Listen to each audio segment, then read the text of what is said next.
Hoy en nuestra dosis máxima vamos a referirnos al impacto del calentamiento global. Más noches calurosas aumentan la mortalidad. ¿Qué frase, Pablo? Un poco duro. Sí, me preocupo, te digo. Para dialogar con nosotros sobre este tema nos encontramos en comunicación telefónica con la magíster Rosana Brutsky. Ella es magíster en gestión ambiental, es investigadora del Grupo de Estudios en Salud Ambiental y Laboral GESAL de la Universidad Nacional de Avellaneda y del Laboratorio Interdisciplinario de Estudios en Clima y Salud, LIEX, de la UBA. Y forma parte, además, del equipo de trabajo del Instituto de Investigaciones Gino Germani de la Facultad de Ciencias Sociales de la Universidad de Buenos Aires. Se podría decir que sabe el tema. Seguramente, sin duda. Así que bueno, vamos a saludarla. Muy buenas noches, Rosana. Buenas noches, ¿qué tal, Marcela? Bueno, te deseo un muy buen año y bueno, muchas gracias por esta comunicación para Dosis de Radio por Radio UBA. Bueno, muchas gracias. Bueno, vamos a empezar con la conversación. Tema muy interesante y bueno, a mí me picó el bichito de la preocupación, ¿no? ¿De qué manera el cambio climático afecta a nuestra salud? Bueno, el cambio climático, pensando en todos los efectos producidos por el calentamiento global, tiene un montón de impactos en la salud a diferentes niveles. Hay impactos directos, porque cuando hablamos de cambio global estamos pensando no solo en el calentamiento, sino en también el cambio en la frecuencia y la intensidad de eventos climáticos extremos, como pueden ser los huracanes, las tormentas, las inundaciones, las sequías, sí, los cambios en los regímenes de lluvia y también de las temperaturas. Uh-huh. Entonces, por un lado tenemos ese impacto así directo, por ejemplo en una inundación hay impactos a la salud y a la vida que, sí, bueno, que son productos de ese evento. Sí, sí. Y también hay toda otra serie de impactos indirectos que tienen que ver con cuestiones que están impulsadas por el cambio global, pero que están mediadas. Por ejemplo, la transmisión de enfermedades vectoriales. Es claro, un ejemplo,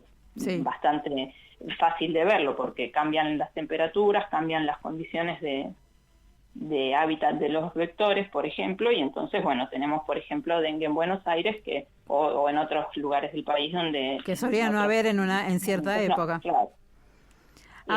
Ahora, la mortalidad varía, bueno, se podría decir también que la mortalidad varía según la estación del año, ¿no? La mortalidad varía según la estación del año por distintos motivos. Uh-huh. En general, en prácticamente todo el territorio de la Argentina, la mortalidad es más alta en invierno. Esto no es por la temperatura, sino por otros factores que afectan a la mortalidad. En este caso en particular son las enfermedades vinculadas a la transmisión de enfermedades respiratorias, las gripes, y enfermedades típicas invernales. Eso es como el factor que facilita que la cantidad de casos de muerte sea más alta en invierno. Uh-huh. Esto no quiere decir que durante el periodo de verano o el semestre cálido, si dividimos el año en dos, no tengamos un impacto de la temperatura muy importante vinculado al calor extremo. Claro. Ahora, usted forma parte de un equipo internacional que realiza estudios que se llevan a cabo a nivel de múltiples países y en muchas ciudades que forman parte de una red. ¿Qué áreas geográficas están involucradas y cómo se efectúa el relevamiento de estos datos? Bueno, la red a la que aludís se llama Red Colaborativa Multipaís Multiciudad. Es una red que está integrada por equipos de investigación de 50 países, más o menos, eso va variando según los países que se pueden sumar, y que se centra en analizar el vínculo entre factores ambientales, el clima y la salud. En realidad son equipos que trabajan, que son todos equipos que vienen trabajando en el tema, y que, claro, la posibilidad de hacer como un pool de datos uh-huh, con información sobre las distintas ciudades en distintos lugares del mundo permite hacer estudios mucho más ricos a nivel de poder comparar, por ejemplo, qué pasa en las diferentes ciudades de las diferentes latitudes uh-huh, u otras características, ¿no? Entonces, la red tiene muchísimos trabajos que son llevados adelante por los equipos en general de cada país o en conjunto. Globalmente abarca o territorialmente está bastante representada por investigadores europeos y americanos. Uh-huh. El continente africano tiene muy poca representación, solamente Sudáfrica, pero sí de Asia hay, y cada equipo se suma con los datos de su país o de su ciudad. Entonces esto se puede analizar de manera global. Uh-huh. Y en general los datos que se trabajan, digamos, esta es una metodología bastante aceptada como la adecuada para ver estos temas.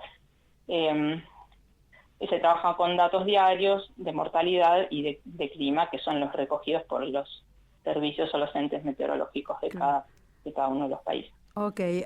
Los datos de mortalidad por los registros de salud. De salud, claro.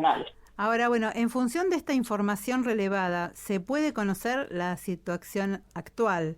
Ahora, ¿permite además hacer proyecciones de los riesgos en un futuro? Bueno, cuando nosotros pensamos en el efecto de factores climáticos o de ciertos factores ambientales sobre la mortalidad, tenemos dos partes. Una es saber si esa relación que podemos encontrar hoy va a ser permanente a lo largo del tiempo o se va a modificar. Pero lo que sí sabemos con muy alto grado de certeza es que lo que se va a modificar es el entorno, es el ambiente, es el clima. Lo sabemos porque lo estamos viendo, porque estamos viendo que, por ejemplo, en los últimos 10 años en la Argentina, la frecuencia de las olas de calor y la intensidad de las olas de calor se duplicó con respecto a los 10 años anteriores. O sea, desde 2015 hasta hoy, si nos fijamos cuántas olas de calor hubo en todo el país, hay el doble que lo que hubo en los 10 años anteriores. Si miramos en 1960, tenemos 4 veces más de días con olas de calor que lo que había en ese momento. Mira. Entonces, eso vemos, esas son proyecciones climatológicas, pero no solamente vemos ese cambio acelerado, sino que sabemos que esa intensificación se retroalimenta, porque, bueno, por varios factores, pero porque hace más calor, entonces, por ejemplo, hay menos cobertura de hielo, la temperatura aumenta, y entonces sabemos que hay eventos de temperatura extrema que se dan con una frecuencia bastante alta, más alta cada vez. En los últimos 20 años, por ejemplo, en la Ciudad de Buenos Aires hubo un solo año que no hubo olas de calor. Mira. Y si nosotros miramos una serie temporal más extensa, bueno, la ola de calor sí había 1, 2, 3 en algunos años, pero no era constante. ¿Qué se denomina ola de calor? La ola de calor es un evento de alta temperatura. No hay un acuerdo 100% a nivel mundial de la definición porque tiene distintos usos, pero para nosotros usamos la definición del Servicio Meteorológico Nacional, que es 3 o más días con la temperatura máxima y mínima diaria por encima de un umbral. La ola de calor está definida para cada localidad. Sí. Es decir, no hay una temperatura que sea, bueno, por encima de eso, es ola que sea para todo el territorio, porque justamente se refiere a las temperaturas más altas registradas en ese sitio. Entonces, la ola de calor en una provincia del sur va a tener los umbrales más bajos que la de una provincia del norte del país. Bueno, acá mi compañero Pablo te quiere hacer una pregunta. Buenas noches, Rosana, ¿cómo estás? ¿Qué tal, Pablo? Siempre que uno escucha hablar de estos temas, por lo menos desde este lugar que es de casi ignorancia, ¿no? de lo que vos venís comentando, nuevamente digo, el debate siempre está en las causas de este calentamiento o de este aumento de temperatura. Como que una parte de la biblioteca dice es por el efecto humano, no sé si exclusivamente, pero como que sí principalmente, y otros dicen, bueno, es un ciclo natural de la Tierra, sí. Y como que no termina ahí de zanjarse la cuestión. Y cierro con esto para no extenderme más. El último tiempo, por gusto personal, estuve viendo muchos documentales referidos a biología en general, ¿no? Sí. Y había uno en particular relacionado a el Ártico y la Antártida. Y hablaban de un deshielo muy importante, sobre todo en el Ártico, en los documentales estos científicos, hechos. Sí. Y bueno, y acusaban justamente en los documentales al humano o al hombre como principal causante de este calentamiento. No sé cómo lo ves vos, o si es que se puede dar una opinión así certera. Bueno, yo creo que no debería estar tan dividida la biblioteca. Me parece que hay una abrumadora cantidad de evidencia que nos permite decir que este cambio tiene una influencia antropogénica, por distintas cosas. Es muy interesante, por ahí no es para hablar ahora porque es más técnico y tampoco es mi campo, pero sí las formas a partir de las cuales, porque no sé si seguramente todos vieron ese gráfico de las temperaturas durante los últimos 10.000 años, los gráficos de evolución de la temperatura, donde al final sube. Bueno, uno dice, ¿y cómo se sabe eso? Bueno, hay formas que los legos no sabemos, pero la gente que trabaja en eso sí, y puede comprobarlo por distintos testigos geológicos, de hielo, de distintos tipos de cosas que permiten saber cómo era la atmósfera de la Tierra en distintos periodos históricos, prehistóricos, y se sabe que la composición de la atmósfera es lo que determina de alguna manera la temperatura en el sistema planetario. Entonces, si nosotros tenemos gases de efecto invernadero en un nivel altísimo, y necesariamente va a ser la temperatura más alta. Y eso se puede saber cómo era la atmósfera hace muchos miles de años. Bien. Entonces, bueno, respondiendo brevemente a tu pregunta, sí, partimos de ese supuesto, que el cambio climático es antropogénico y que por un lado es una mala noticia porque rompimos todo, pero por otro lado es una buena noticia porque también podemos hacer algo. Claro. Se puede tratar de cambiar un poco. Bueno, ¿cuál es el impacto en la salud humana de los contaminantes atmosféricos? Bueno, tenemos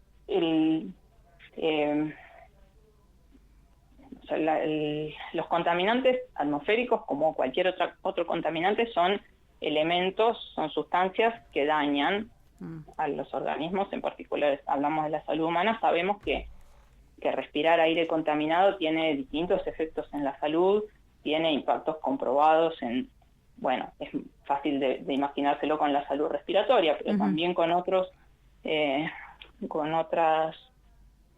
enfermedades o condiciones, porque es un cuerpo extraño y nocivo que ingresa en el organismo. En general, en las ciudades estamos bastante expuestos a la contaminación propia urbana, que es la del transporte. El transporte, claro. Y sabemos que nosotros tenemos, en particular en Buenos Aires, una ciudad bastante ventilada por sus características geográficas, pero también sabemos que emitimos bastantes contaminantes y que eso lo respiramos. ¿Se conocen datos en la Ciudad de Buenos Aires? La Ciudad de Buenos Aires tiene una red de monitoreo de contaminantes atmosféricos bastante antigua, data de la década del 70, y es una buena red robusta. Entonces, tiene series de datos bastante extensas. Antes se medían unos contaminantes que ahora ya no se les da tanta importancia, y sí, en cambio, se están analizando otros, como el material particulado, que no son gases, sino son partículas pequeñísimas, que al respirarlas, tenemos distintos impactos porque se ingresa al organismo y produce efectos en los distintos sistemas. Son cuerpos extraños, ¿no?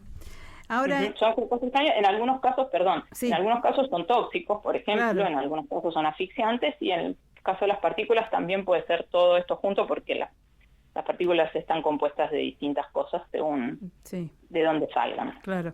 Ahora, bueno, en verano siempre se hace hincapié en los noticieros, en la radio, de los riesgos de las famosas olas de calor. ¿Aumentan la mortalidad y existe mayor riesgo según la edad? Sí. La exposición a las olas de calor aumenta el riesgo de mortalidad.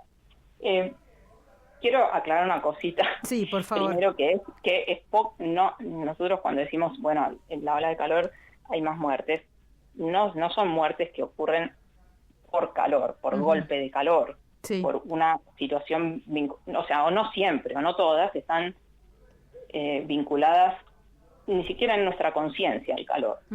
Pero lo que sí vemos es que cuando hay un evento de temperatura extrema, la mortalidad aumenta. Aumenta la mortalidad respiratoria, aumenta la mortalidad por causas cardiovasculares, aumenta la mortalidad por causas renales si la ola es muy larga. Claro. Entonces, haciendo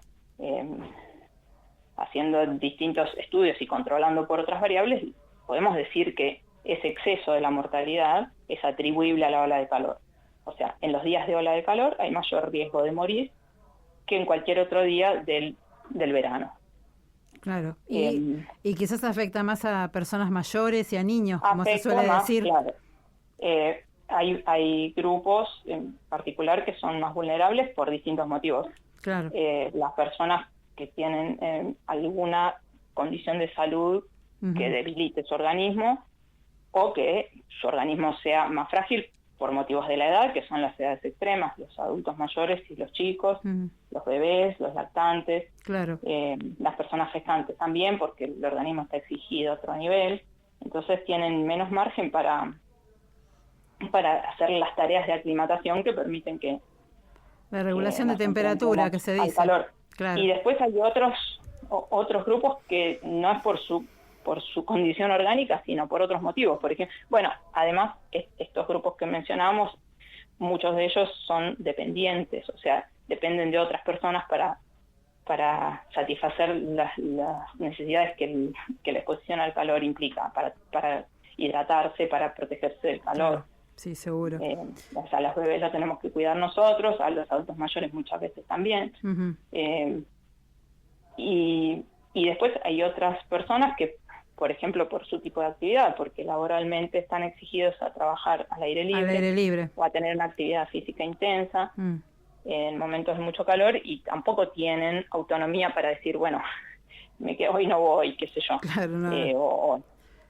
Y finalmente, las personas que por su situación socioeconómica no tienen acceso a refugio adecuado, por ejemplo, porque sus casas son calurosas, no tienen posibilidad de refrescarse, no tienen posibilidad de aislación, no tienen acceso a agua segura, o están en situación de calle. Sí, en fin, ahí se complica todo más. Características, claro, de la vivienda que hacen que una persona por ahí es un adulto sano, pero... Sí, pero no viven las condiciones debidas para poder afrontar una ola de calor. Exacto. Bueno, ¿y cómo incide la humedad asociada con el aumento de la temperatura? Bueno, la humedad es un factor importante porque una de las formas que nosotros tenemos de refrigerarnos es a través de la transpiración. Y para que la transpiración se evapore necesitamos que el ambiente esté más seco que nosotros. Por eso es que los días de humedad elevada nos producen esa sensación de agobio. Que quizá una temperatura un poquito más alta, pero con menor humedad, permite que el cuerpo se refrigere de otra manera. Así que sí, la humedad sumada a la alta temperatura empeora las cosas. Claro, o sea que bueno, se podría decir que transpirar no es muy agradable, pero es lo que nos salva, digamos, ¿no? Claro. Tenemos que, eso sí, siempre mantenernos hidratados para que eso sea posible, porque si no, en un momento dejamos de transpirar. Claro, es un feedback. Se nos va yendo el agua por la transpiración y ahí hay que reponerla de alguna manera, exacto. Bueno, a través de la transpiración o a través de mantenernos mojados, el mojarnos la cabeza. Sí. Esto ya como las recomendaciones, pero todas esas cosas es por ese motivo, es porque Claro. es lo que permite refrigerar el interior del Mi cuerpo. mamá se mojaba la nuca. Se ponía Sí. un trapito bien húmedo sobre la nuca y eso le ayudaba a sobrellevar un poquito el calor excesivo. Y lo mismo que hacemos para bajarle la temperatura a alguien que tiene fiebre, Claro, exacto. mojarse las sienes, las muñecas, Mm. la nuca, las ingles, las axilas, los lugares por donde Claro, eso ayuda. hay mayor circulación, hace que el cuerpo, la sangre vuelva un poquito más refrescada, refrigerada.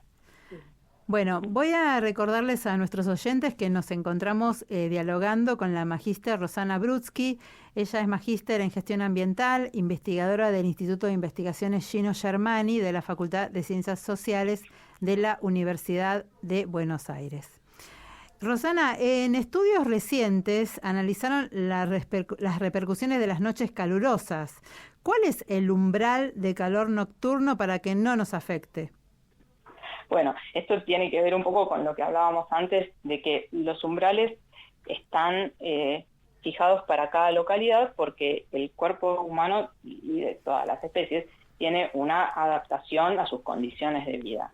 Entonces, esto orgánicamente, pero también culturalmente, porque sabemos que en los lugares donde, por ejemplo, en las provincias de Argentina, donde hace más calor, quizá está la costumbre de la siesta, que es que a esa hora la gente no sale a hacer sus actividades. Bueno, en otros lugares esto no ocurre.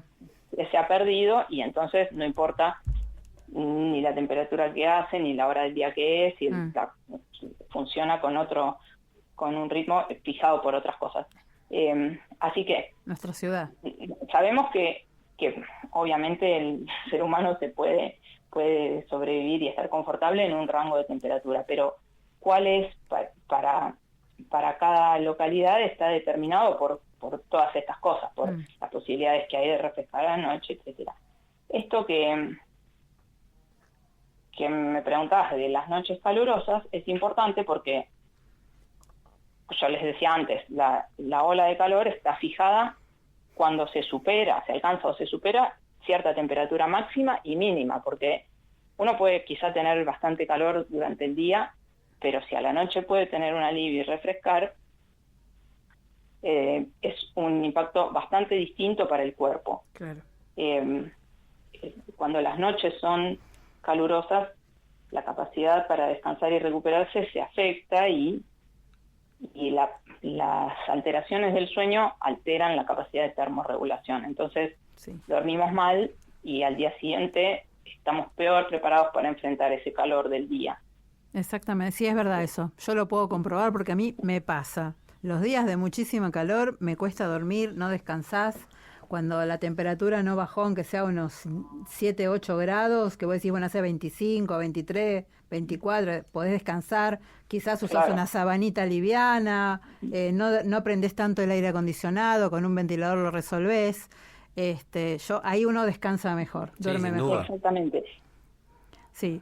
Ahora, sí, decime, Rosana, te escucho. No, una vez, porque vos mencionabas ese estudio, digamos, esto de la temperatura nocturna se sabe, pero lo que veíamos acá es que las primeras horas del sueño son más fácilmente afectadas por el calor, es como que ya después de un momento uno desmaya. y en nuestras ciudades las temperaturas no bajan al principio de la noche. En general, la temperatura mínima no se da a la noche, sino casi a la madrugada. Entonces, es como que es un perjuicio extra para el descanso nocturno. Claro. Y ante esto, ¿cuáles son las poblaciones? Bueno, las poblaciones más vulnerables se podría decir lo mismo también, que son los adultos mayores, los niños pequeños. Exactamente. Son los más vulnerables ante esta situación. Ya saliéndonos un poquito de la salud humana, las mascotas también. Las mascotas, es verdad, no hay que olvidarse. No pueden autogestionar todo esto. Claro, ellos no regulan bien la temperatura, me parece, ¿no?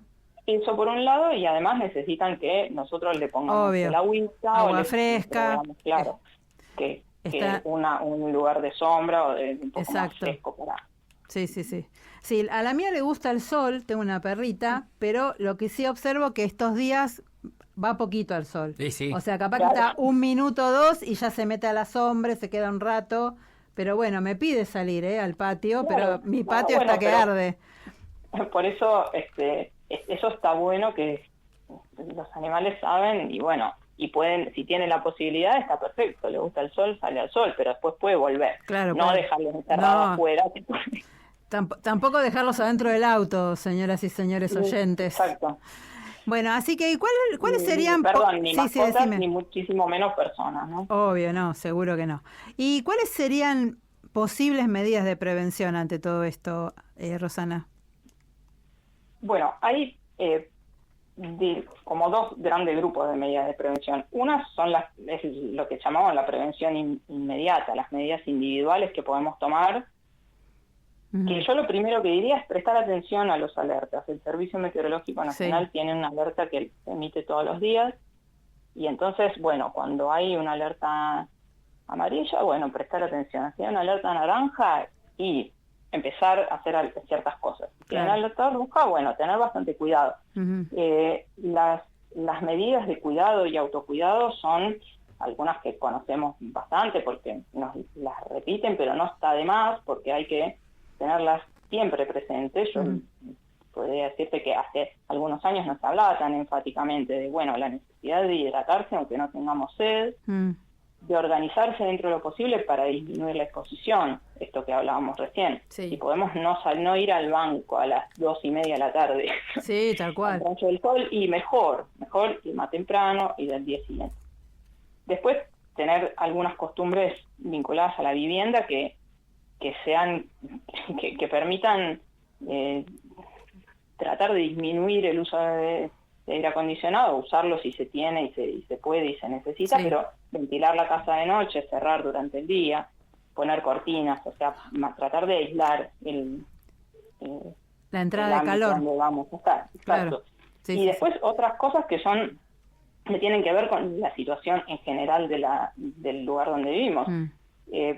Sabemos que en el verano hay cortes de luz, cortes del suministro eléctrico. Bueno, tener las baterías cargadas, si sabemos que posiblemente va a hacer mucho calor, tener linterna, asegurarse de tener agua potable y agua para remojarse. Fundamental. Estar atentos a quienes no pueden hacerlo por sí mismos. Si tenemos vecinos o familiares mayores o que están enfermos o que tienen alguna dificultad de salud, bueno, darles un llamado, pasar. Lo mismo que nos recomendaban para el COVID, esto, como aumentar un poco el contacto, las redes. Bueno, y después una cosa que uno lo hace medio, no sé si inconscientemente, pero saber a qué lugares podemos ir si necesitamos que sean frescos, si tenemos un parque cerca o shopping que suelen tener aire acondicionado, o la casa de algún familiar si se nos corta la luz. Tal cual. En fin, esto parece una tontera, pero a veces tenemos mucho calor y tenemos que saber que por ahí hay un club, una biblioteca, un lugar donde podemos ir a reponernos un poquito. Sí, tal cual, es muy importante. Y después, lo otro es una prevención más a mediano plazo y más difícil de hacer individualmente, que tiene que ver con pensar las ciudades. Yo hablo de las ciudades porque la mayor parte de la población mundial y de la Argentina también vive en ciudades y las ciudades tienen estos problemas específicos de la isla de calor, de la aglomeración. Bueno, pensar las ciudades en este contexto, en el contexto de que seguramente vamos a tener más de estos eventos extremos, más intensos, más frecuentes. Entonces, bueno, hay montones de cosas que se pueden hacer, adaptar la forma en que construimos, fortalecer el sistema de salud para que tenga agilidad para atender estos eventos. Más espacios verdes, que son fundamentales. Exactamente. En general, las ciudades de Argentina, las ciudades más pobladas, no tienen un índice aceptable de espacio verde, ni siquiera, ni bajo casi, es muy, muy bajo. Y eso, bueno, es fácil encontrar, si lo buscan en internet, los mapas de la diferencia de calor entre una vereda en la misma calle con la sombra y sin la con sombra y otras que no. Sí, yo a veces veo calles que no tienen un arbolito y digo, Tremendo. Dios mío, hay que Sí. caminar por ese lugar y parece que te quema todo. Exacto. Eso y la organización también, bueno, Claro. lo que decíamos antes del transporte, si aumentamos la facilidad para viajar en transporte público y disminuimos el uso del auto particular, son todas cosas que van que van a ayudar, contribuyendo desde distintos lugares, porque se emiten menos contaminantes, porque se genera menos calor, porque se puede refrigerar mejor, quizá uno toma un colectivo y a veces está fresco, con una eficiencia energética mejor que si cada uno se sale con se su sube auto, arriba del ¿no? auto, claro. Es verdad. Entonces es esto, una planificación urbana que contemple estas proyecciones que, que las tenemos, las podemos ver, entonces podemos ir pensando cómo, o por lo menos cómo no empeorarlo. Tal cual. Este aumento de la temperatura a nivel global, yo también escuché que hizo que los fenómenos climáticos sean más extremos y lo vemos acá en Buenos Aires también. Es verdad, últimamente hay tormentas fuertes, repentinas, constantemente aparte. Inundación, sí. No sé, Exacto. tiene que ver efectivamente con el aumento de la temperatura. Uh-huh. Y sí, esto de que los eventos sean más extremos y menos, se dice a veces con las lluvias, quizás no es que llueve menos en un lugar, sino que las lluvias se concentran todas en un momento. Entonces hay una sequía y después el suelo ya está impermeabilizado porque se endurece y cae toda la lluvia junta. Y, claro. Bueno, esto es una calamidad. Quizás la cantidad de lluvia anual es la misma. Claro, no es tanto, pero está claro, hubo tanta sequía que no permite que el agua logre drenarse y genera inundaciones. Claro, está distribuida de la cantidad de lluvia, está Exacto, distribuida. la distribución. Exacto. Eso es. La intensificación y el hecho de que son más y más frecuentes estos eventos también dificulta la posibilidad de reponerse entre uno y otro. Claro. Lo vemos en las ciudades que sufren inundaciones, que por ahí están terminando de levantar la última inundación y de vuelta. Bueno, cae el otra. caso de Bahía Blanca, que no es usual que padezca ese tipo de situaciones. Esa catástrofe. Bueno, muchas gracias, Roxana, por haber dialogado con nosotros. Nos dejas un poquito preocupados, pero con esperanza, ¿no? No, preocuparse no, ocuparse sí. Hay que ocuparse, exacto. Sigan las recomendaciones, tengamos presente que como nos preparamos para otros, no sé, a veces para una tormenta, o si va a granizar, que entrar las plantas o el auto. O guardamos el auto, claro. Si sabemos que va a hacer calor, cuidarnos. Tengamos en cuenta estas cosas, cuidemos a los demás. Y bueno, y también a nivel social tratemos de favorecer lo que se pueda para que las ciudades sean más amables con los habitantes. No generemos calor porque sí, digamos. También. Bueno, muchas gracias. Buenas noches, Roxana. Gracias a ustedes. Chao. Bueno, así pasó por Dosis de Radio el programa de la Facultad de Farmacia y Bioquímica, la magíster Rosana Brutsky, magíster en Gestión Ambiental, investigadora del Grupo de Estudios en Salud Ambiental y Laboral, GESAL, de la Universidad Nacional de Avellaneda y del Laboratorio Interdisciplinario de Estudios en Clima y Salud, LIEX, de la UBA, y forma parte además del equipo de trabajo del Instituto de Investigaciones Gino Germani de la Facultad de Ciencias Sociales de la Universidad de Buenos Aires.